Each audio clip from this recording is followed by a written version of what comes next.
students, welcome in the online class की जो family school Clyde. As you know, we are on second lesson of नागरिक शास्त्र of 9th class. आज हम 9th class का नागरिक शास्त्र का सेकंड लेसन का नाम है संविधान निर्माण. आज हम संविधान निर्माण लेसन पढ़ेंगे और लेसन में पढ़ेंगे संविधान सभा. संविधान सभा क्या है, आज हम क्या है संविधान सभा के विषय में पढ़ेंगे. संविधान बनाने में प्रमुख भूमिका निभाने वाले कुछ नेताओं के बारे में बहुत संक्षेप में कुछ जानकारियां मिलेंगी. संविधान किसे कहते हैं? जो चुने गए प्रतिनिधियों की जो सभा संविधान नामक विशाल दस्तावेज को लिखने का काम करती है उसे संविधान सभा कहते हैं. कहने का अर्थ जो संविधान सभा के अंदर जो प्रतिनिधि चुने गए हैं और जो संविधान के अंदर जो विशाल दस्तावेज मतलब जो बड़े दस्तावेजों को लिखने का कार्य करते हैं उसे क्या कहते हैं? संविधान कहते हैं. संविधान सभा में कैबिनेट मिशन द्वारा प्रदत्त ढांचे के आधार पर 9 दिसंबर 1946 को एक संविधान सभा का गठन किया गया था. कब? 9 दिसंबर 1946 को एक संविधान सभा का गठन किया गया था. किसके द्वारा? कैबिनेट मिशन के द्वारा. क्या है? 9 दिसंबर 1946 को एक संविधान सभा का गठन किया गया. संविधान निर्माण संस्था का चुनाव 389 सदस्यों वाली प्रांतीय विधानसभा द्वारा किया गया था. कहने का अर्थ जो संविधान निर्माण संस्था का चुनाव किसके द्वारा? जो 389 सदस्यों वाली जो प्रांतीय विधानसभा है उसके द्वारा किया गया था, जिसमें रियासतों से 93 और ब्रिटिश भारत से 296 सदस्य शामिल थे. इसमें संविधान निर्माण व्यवस्था का चुनाव करते समय संविधान सभा की पहली बैठक 9 दिसंबर 1946 को नई दिल्ली में हुई थी. मतलब ये इम्पोर्टेंट है, अगर एक नंबर का क्वेश्चन आ जाए जो संविधान सभा की पहली बैठक कब और कहाँ हुई थी. संविधान सभा की पहली बैठक 9 दिसंबर 1946 को नई दिल्ली में हुई थी. डॉक्टर सच्चिदानंद को सभा के अंतरिम अस्थायी अध्यक्ष के रूप में निर्वाचित किया गया था. कहने का अर्थ है जो डॉक्टर सच्चिदानंद को क्या है जो सभा के अस्थायी अध्यक्ष के रूप में निर्वाचित किया गया था, चुना गया था. और हालांकि 11 दिसंबर 1946 को डॉक्टर राजेंद्र प्रसाद को स्थायी अध्यक्ष और एच.सी. मुखर्जी को संविधान सभा का उपाध्यक्ष निर्वाचित किया गया था. कहने का अर्थ है जो डॉक्टर सच्चिदानंद है उसको क्या है अस्थायी रूप से क्या है अध्यक्ष चुना गया था, निर्वाचित किया गया था. लेकिन 11 दिसंबर 1946 को डॉक्टर राजेंद्र प्रसाद को स्थायी रूप से अध्यक्ष चुन लिया गया था और एच.सी. मुखर्जी को संविधान सभा का क्या है उपाध्यक्ष निर्वाचित किया गया था. भारतीय संविधान सभा के लिए जुलाई 1946 में क्या है चुनाव हुए थे. संविधान सभा की जो मैंने अभी बताई जो संविधान सभा की पहली बैठक 9 दिसंबर 1946 को पहली बैठक नई दिल्ली के अंदर की गई थी. और इसके तत्काल बाद क्या है देश 2 हिस्सों में बट गया था. किसमें? भारत और पाकिस्तान में. क्या है जो संविधान सभा भी क्या है 2 हिस्सों में बट गई थी. भारत की संविधान सभा और पाकिस्तान की संविधान सभा. क्या है जो 1946 की जो संविधान सभा की पहली बैठक हुई थी उसके बाद क्या है जो देश का विभाजन हो गया था, बंटवारा हो गया था, 2 हिस्सों में बट गया था पाकिस्तान और भारत. और जो संविधान सभा है वो भी 2 हिस्सों में बट गई थी, भारतीय संविधान सभा और पाकिस्तान संविधान सभा. संविधान सभा भारतीय संविधान लिखने वाली सभा में 299 सदस्य थे. जो भारतीय संविधान लिखने वाली जो सभा में कितने सदस्य थे? 299 सदस्य थे.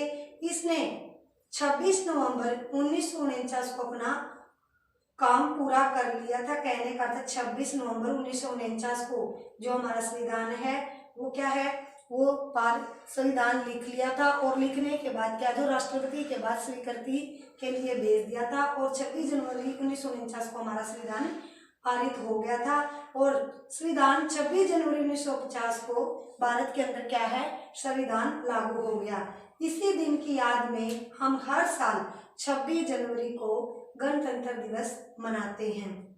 इस बात द्वारा 50 साल से भी पहले बनाए संविधान को हम क्यों मानते हैं। कहने का अर्थ है जो हमारा संविधान है, जो 50 साल पहले बनाए गए संविधान को हम क्यों मानते हैं, क्यों जरूरी है। हमने पहले ही एक कारण का जिक्र किया है। संविधान सिर्फ संविधान सभा के सदस्यों के विचारों को ही व्यक्त नहीं करता, यह अपने समय की व्यापक सहमतियों को व्यक्त करता है। कहने का अर्थ जो संविधान है वो संविधान सिर्फ क्या है, जो संविधान सभा के सदस्य हैं उनको विचारों को व्यक्त नहीं करता, वो क्या है, जो सबकी सहमतियों को व्यक्त करता है। दुनिया के कई देशों में संविधान को फिर से लिखना पड़ा। भी कहने का अर्थ है जो दुनिया के कई देश हैं उनको क्या है, संविधान को दोबारा लिखना पड़ा। क्यों लिखना पड़ा, क्योंकि उनके अंदर जो संविधान में जो बुनियादी बातें जो दर्ज हैं, वहाँ के जो सामाजिक समूह, राजनीतिक दल पर आपस में क्या है, सहमति नहीं हुई थी। कई देशों में संविधान है पर वह क्या है, कागज का टुकड़ा या किसी भी अन्य किताब की तरह का दस्तावेज है। कहने का अर्थ है कई देशों में संविधान लिखा हुआ है वो सिर्फ क्या है, एक कागज का टुकड़ा या किताब या दस्तावेज है, क्योंकि उस पर जो संविधान लिखा हुआ है उस पर कोई अमल नहीं करता। पर हमारे संविधान का अनुभव एकदम क्या है, उससे अलग है। पिछली आधी सदी से ज्यादा की अवधि में अनेक सामाजिक समूह ने संविधान के कुछ प्रावधानों पर सवाल उठाए हैं। कहने का अर्थ है जो पिछली आधी सदी से ज्यादा की जो अवधि में क्या है, अनेक सामाजिक समूह ने क्या हमारे संविधान के अंदर, जो हमारे संविधान के प्रावधान के अंदर सवाल उठाए हैं। पर किसी भी बड़े सामाजिक समूह या राजनीतिक दल ने खुद संविधान की व्यवस्था पर सवाल नहीं उठाया है। कहने का अर्थ है भी कोई भी बड़ा समुदाय, कोई भी राजनीतिक बड़ी पार्टी, किसी ने हमारे संविधान के प्रावधान पर क्या है, सवाल नहीं उठाया है। पर किसी भी यह हमारे संविधान की एक असाधारण उपलब्धि है। भी कहने का अर्थ जो हमारा संविधान है वो बुनियादी शुरू से क्या है, बुनियादी तौर पर बना है। और उसके अंदर जो राजनीतिक पार्टी है, बड़ी समुदाय हैं, उन्होंने कोई इस पर क्या है, इसके प्रावधान पर कोई सवाल नहीं उठाया है। इसलिए हमारे संविधान की यह असाधारण उपलब्धि है। और संविधान को मानने का दूसरा कारण यह है कि संविधान सभा भी भारत के लोगों का ही प्रतिनिधित्व कर रही थी। भी कहने का जो संविधान को मानने का दूसरा कारण यह है कि जो संविधान सभा के अंदर क्या है, जो भारत के लोग हैं उन्हीं का ही संविधान सभा के अंदर प्रतिनिधित्व कर रही थी। और उस समय सार्वभौमिक वैश्विक मताधिकार नहीं था। कहने का अर्थ सबको वोट डालने का अधिकार नहीं था। इसलिए संविधान सभा का चुनाव देश के लोग प्रत्यक्ष ढंग से नहीं कर सकते थे। कहने का अर्थ है कि जो संविधान सभा का जो चुनाव है उसमें लोग प्रत्यक्ष रूप से वोट डालकर क्या है, संविधान सभा का देश में चुनाव नहीं कर सकते थे। इसका चुनाव मुख्य रूप से उन जो प्रांतीय असेंबलियों के सदस्यों ने किया था। किसका, संविधान सभा का, जिनका जिक्र हम पहले ही कर चुके हैं। इसके कारण देश के सभी भौगोलिक क्षेत्रों का इसमें उचित प्रतिनिधित्व हो गया था। किसमें, संविधान सभा के चुनाव में। और इस सभा में भारतीय राष्ट्रीय कांग्रेस के सदस्यों का प्रभुत्व था। कहने का अर्थ है जो इस चुनाव में किसका प्रतिनिधित्व, क्योंकि उस टाइम पर जो बड़ी राष्ट्रीय पार्टी थी, कौन सी थी, कांग्रेस राष्ट्रीय पार्टी थी। और उसका ही क्या है, प्रभुत्व था, जिसने राष्ट्रीय आंदोलन की अगुवाई की थी। पर स्वयं जो कांग्रेस के अंदर क्या है, स्वयं कांग्रेस के अंदर जो राजनीतिक समुदाय थे वो क्या है, उसमें आपस में क्या है, सहमति नहीं थी। और जो कांग्रेस के विचारों से भी सहमत नहीं थे। और जो और इसके अंदर कई राजनीतिक समूह थे जिनमें आपस में विचारों से सहमत नहीं थे, और सामाजिक रूप से इस सभा में सभी समूह, जाति, वर्ग, धर्म और पेशों के लोग थे। इसमें संविधान सभा में क्या है, संविधान सभा में सभी समूह के, जाति के, वर्ग के, धर्म के और पेशे के लोग शामिल थे। अगर संविधान सभा का गठन सार्वभौम वैश्विक मताधिकार के जरिए होता तब भी इसका स्वरूप काफी कुछ इसी तरह का होता। कहने का अर्थ है, यदि संविधान सभा का हम गठन सार्वभौमिक वैश्विक मताधिकार के आधार पर करवाते, यानी सबको वोट डालने का अधिकार, यानी प्रत्यक्ष रूप से संविधान सभा का चुनाव करवाते, तो जो स्वरूप इसका आज है तब भी स्वरूप ऐसे ही इसी तरह का कुछ होता। और अंततः जिस तरह संविधान सभा ने काम किया वह संविधान को एक तरह की पवित्रता और वैधता देता है। कहने का अर्थ है, जो संविधान सभा के अंदर जो सदस्य हैं, जो निर्वाचित सदस्य हैं, उन्होंने जिस प्रकार से काम किया, जिस प्रकार से जो संविधान बनाया, देश की आर्थिक स्थिति को लेकर, देश के विकास को लेकर और जनता की भलाई को लेकर जो नियम इकट्ठे किए थे, जो लिखित रूप में लिखे, उससे क्या है, एक संविधान की पवित्रता और वैधता देता है। संविधान सभा का काम काफी व्यवस्थित, खुला और निष्पक्ष है, जो सर्वसम्मति बनने के प्रयास पर आधारित है। कहने का अर्थ, जो संविधान सभा का जो काम है वो क्या है, बिल्कुल निष्पक्ष रूप से खुला है और सर्वसम्मति यानी सबकी सहमति के बनने के प्रयास पर आधारित है। सबसे पहले कुछ बुनियादी सिद्धांत तय किए गए थे, मतलब जो हमारे देश के जो शुरू से नियम चलते आ रहे हैं उन नियमों को लेकर, और सबसे वो तैयार किए गए थे को जो बुनियादी हैं उस पर क्या है, उन पर सबकी सहमति बनाई गई। किस पर, बुनियादी सिद्धांतों पर। जो वो हमारे देश में ब्रिटिश शासन से पहले जो हमारे देश में नियम थे, वो बुनियादी नियम, उस पर सबकी सहमति बनाई गई। फिर क्या है, एक प्रारूप कमेटी के प्रमुख डॉक्टर बी.आर. अम्बेडकर ने चर्चा के लिए एक प्रारूप संविधान बनाया था। कहने का अर्थ है, जो प्रारूप कमेटी के प्रमुख डॉक्टर बी.आर. अम्बेडकर ने चर्चा के लिए, विचार विमर्श के लिए क्या है, एक प्रारूप संविधान बनाया, और संविधान के प्रारूप की प्रत्येक धारा पर कई दौर में चर्चा हुई। जो संविधान की जो प्रारूप धारा पर क्या है, कई दौर में विचार विमर्श हुए और 2000 से ज्यादा संशोधनों पर विचार हुआ। कहने का अर्थ है, जो 2000 से भी ज्यादा जो संशोधन है, परिवर्तन है, संशोधन मतलब परिवर्तन करना, उन पर विचार हुआ। 3 वर्षों में कुल 114 दिनों की गंभीर चर्चा हुई। कहने का अर्थ, जो 300 दिनों में से 114 दिन में क्या है, इस पर विचार विमर्श हुआ, और सभा में पेश हर प्रस्ताव, हर शब्द और वहां कही गई हर बात को रिकॉर्ड किया गया। कहने का अर्थ है, जब प्रारूप कमेटी में क्या है, जो संविधान के प्रारूप की प्रत्येक धारा पर चर्चा हुई, तो उस चर्चा में क्या है, 114 दिनों में जो सभा में हर प्रस्ताव, हर शब्द और वहां कही गई हर बात को क्या है, रिकॉर्ड रखा गया, सुरक्षित रखा गया, और उसको क्या है, संभाल कर रखा गया। इन्हें कॉन्स्टिट्यूएंट असेंबली डिबेट्स नाम से 12 मोटे खंडों में प्रकाशित किया, यानी 12 मोटे खंडों में बांट कर क्या है, प्रकाशित किया। और इन्हीं बहस से हर प्रावधान के पीछे की सोच और तर्क को समझा जा सकता है। कहने का अर्थ है, जो 114 दिन तक ये विचार विमर्श जो बहस चली थी, उसकी बहस के हर प्रावधान के पीछे जो सोच है, जो तर्क है, जो विचार है, उसको समझा जा सकता है। संविधान की व्याख्या के लिए भी इस बहस के दस्तावेजों का उपयोग होता है।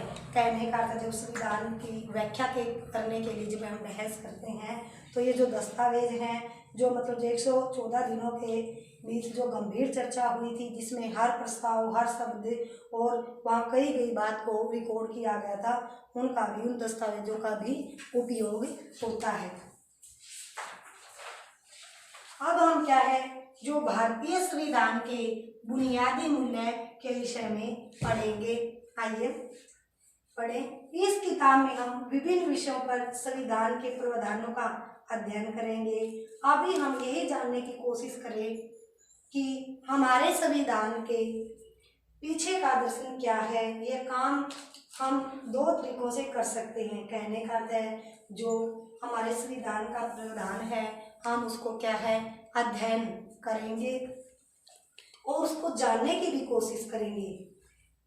अपने नेताओं के संविधान संबंधी विचार पढ़कर हम इस बात को समझ सकते हैं, परंतु हमारा संविधान स्वयं अपने दर्शन के बारे में जो कहता है, कहने का अर्थ है जो हमारे नेता हैं, जो संविधान संबंधी जो उनके विचार हैं उनको पढ़कर हम समझ सकते हैं किसको, संविधान को। और हमारा संविधान स्वयं अपने आप के बारे में जो कहता है उसे पढ़ना भी उतना ही जरूरी है और संविधान की प्रस्तावना यही काम करती है। आइए इस पर बार-बार से क्या है गौर करें।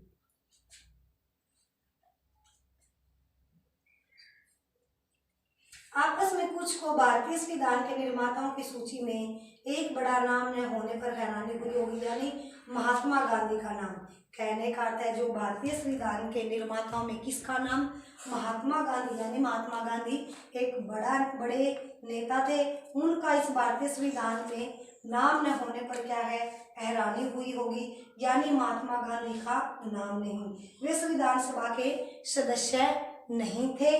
कौन, महात्मा गांधी। पर संविधान सभा के अनेक सदस्य उनके विचारों के अनुयायी थे। कहने का अर्थ जो संविधान सभा के अनेक सदस्य थे वो उनके विचारों के, महात्मा गांधी के विचारों के समर्थक थे। 1931 में अपनी पत्रिका यंग इंडिया में उन्होंने संविधान से अपनी अपेक्षा के बारे में लिखा था। किसने, जो 1931 में जो अपनी पत्रिका है यंग इंडिया, उसमें क्या है संविधान से सभा के बारे में महात्मा गांधी ने लिखा था। भेदभाव और गैर बराबरी मुक्त भारत को का सपना डॉक्टर अम्बेडकर के मन में भी था। कहने का अर्थ है जो भेदभाव हो रहा है, जो गैर बराबरी को मुक्त करने का सपना किसके मन में था, डॉक्टर अम्बेडकर के मन में। जो कहने का अर्थ है जो असमानता थी जाति को लेकर, जाति पर आधारित, जो नीची जाति है, दलित जाति है, पिछड़ी जाति है, उनके साथ क्या है जाति को लेकर भेदभाव होता था, उनको क्या छूत मानते थे। कई सार्वजनिक स्थानों पर उनको जाने नहीं दिया जाता था, उन पर पाबंदियां लगी हुई थी, जैसे मंदिर, मस्जिद, सार्वजनिक स्थान जैसे कुएं, तालाब आदि पर स्थानों पर जाने के लिए क्या है उन पर पाबंदी लगी हुई थी। जो डॉक्टर अम्बेडकर हैं इसको जो असमानता है, इस असमानता को दूर करना चाहते थे, खत्म करना चाहते थे। वो चाहते थे सभी को कैसे मतलब समानता के आधारित बांटा जाए, सबको कैसे समानता के दायरे में रखा जाए। इसलिए क्या है डॉक्टर अम्बेडकर इस सपने को पूरा करना चाहते थे कि भाई जो इस जाति के आधार पर जो भेदभाव हो रहा है उसको खत्म किया जाए। उन्होंने क्या है संविधान के अंदर एक नियम बनाया था, जो छुआछूत, जो जाति पर भेदभाव था, उसको क्या है उसने नियम बनाया, कानून बनाया, उसको क्या है उसको खत्म कर दिया। जो जाति पर क्या है भेदभाव था वो खत्म कर दिया। उसके लिए भी समानता का अधिकार दिया गया, भाई किसी के साथ कहीं कोई भेदभाव नहीं होगा, सभी क्या है समान है, बराबर है, कहीं भी कोई सार्वजनिक स्थानों पर आ जा सकता है और किसी के लिए कोई पाबंदी नहीं है। क्योंकि ये जो सभी जो भेदभाव की नीति है जाति के आधार पर छुआछूत की, ये सब क्या है खुद डॉक्टर अम्बेडकर ने भी ये सब कुछ झेला था, सब कुछ स्वयं पर भी ये सब कुछ उसने ये सब कुछ झेला था। और जिन्होंने संविधान निर्माण में महत्वपूर्ण भूमिका निभाई थी, किसने, डॉक्टर अम्बेडकर ने संविधान के निर्माण में महत्वपूर्ण भूमिका निभाई। असमानता को, जैसे ये असमानता फैली हुई है उसको कैसे दूर की जा सकती है, इस बारे में उनके विचार क्या है दूसरों से अलग थे। किसके, डॉक्टर अम्बेडकर के दूसरे नेताओं से अलग थे। उन्होंने अक्सर गांधी और उनके नजरिए की कटु आलोचना की और संविधान सभा में दिए गए अपने अंतिम भाषण में उन्होंने अपनी चिंताओं को बहुत स्पष्ट ढंग से रखा। भी कहने का अर्थ है जब संविधान सभा के अंदर जब अंतिम भाषण डॉक्टर भीमराव अम्बेडकर ने दिया तो उसने अपनी जो उसकी चिंताएं थी उसके अंदर उसके कौन सी चिंताएं थी, जो जाति के आधार पर जो भेदभाव हो रहा है, जो असमानता हो रही है, जो छोटी जाति का शोषण हो रहा है, उसको स्पष्ट रूप से अपनी चिंताओं को स्पष्ट ढंग से रखा। किसके द्वारा, अपने भाषण के द्वारा। भी कैसे जो छोटी जाति है, दलित जाति है, कैसे वो क्या है इसका शोषण का शिकार हो रही है, जो असमानता फैली हुई है, कैसे इस असमानता को दूर किया जा सके।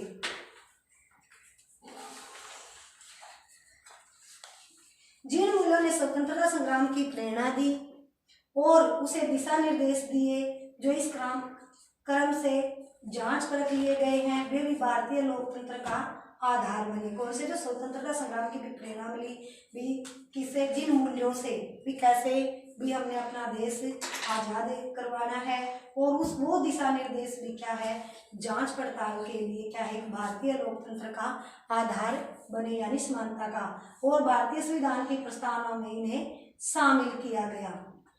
कुछ किसको?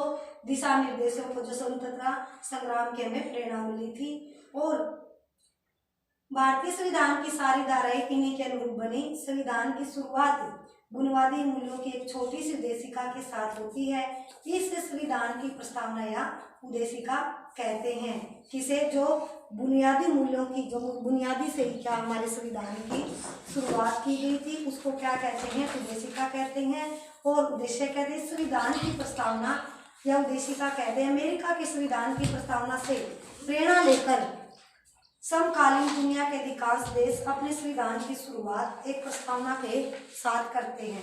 कहने का था, जो अमेरिका संविधान की प्रस्तावना से प्रेरणा लेकर जो समकालीन दुनिया के अधिकांश देश हैं, वो अपने संविधान की शुरुआत भी एक प्रस्तावना के साथ करना चाहते थे। किससे प्रेरणा लेकर? अमेरिका संविधान की प्रस्तावना से प्रेरणा लेकर। आज हम यहीं तक पढ़ेंगे। जो हमारा लेसन है, सेकंड लेसन है, वो हमारा लेसन कंप्लीट हो गया है। और जो मैंने आपको ये टॉपिक पढ़ाया है, इस टॉपिक को आप अच्छे से कॉपी पर राइट करोगे, लर्न करोगे। Thank you students, have a nice day. घर पर रहें, सुरक्षित रहें।